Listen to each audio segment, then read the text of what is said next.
I'm sitting here thinking about the owner who's thinking, I can't afford to do all of this.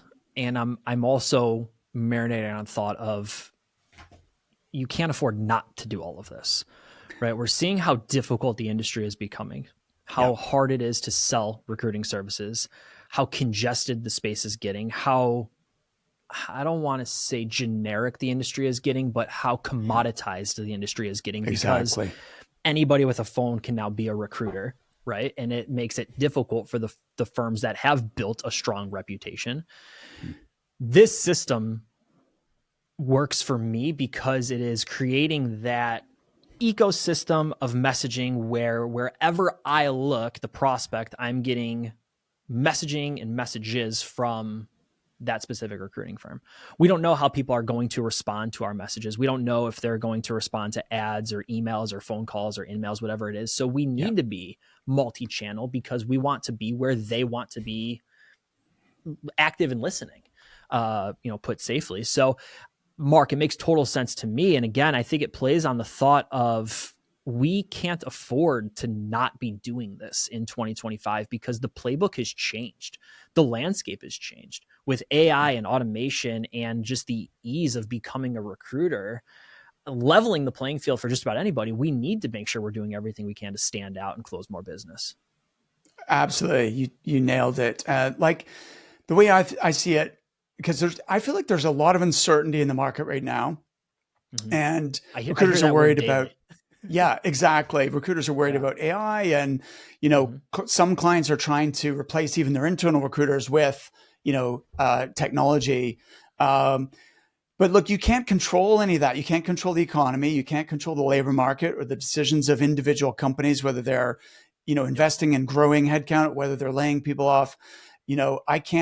Nobody can, with accurately predict the impact of AI over the next 3 years. All we can really control is like what my own mindset. What am I going to focus on? What actions can I take? What decisions can I make? So I think if you are investing in yourself, focusing on being proactive and thinking, how can I be, one of the recruiters that is leveraging AI and automation rather than being left behind, I think that is a great start. But again, even that feels overwhelming. So it's a question of thinking this isn't something that is going to happen overnight.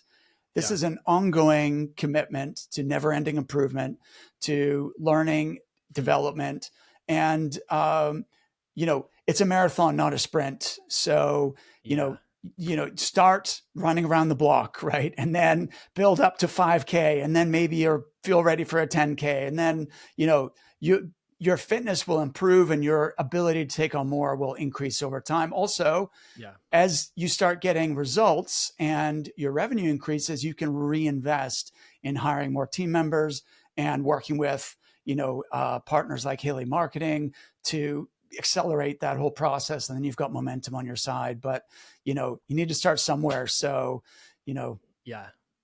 take that first step. Interesting that you mentioned the marathon analogy. I don't know if we spoke about it at NAPS, but I ran my first marathon in May. Awesome. And more importantly, I'm training now for 2 halves in October. And I ran 11 miles at time of recording yesterday.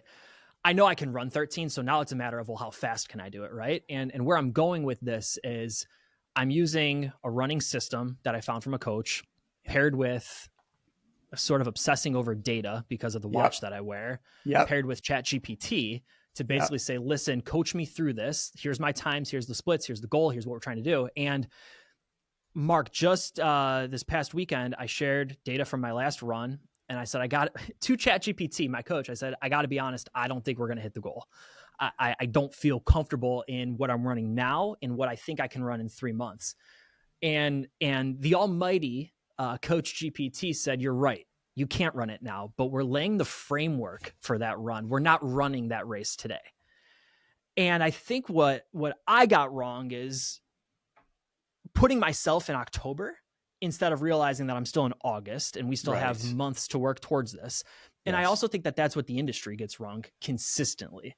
It's thinking, okay, Mark and Brad are talking about this 30-page system of PPC ads and email and in-mail and phone calls and all of this. And We're not saying you need to do all of that, but you do need to lay the framework to being better today so that you can get to a point where 6 to 12 months from now, we're not living like we are today. And we're living in a situation where we have much more opportunity and clients in the pipeline and individuals in the pipeline.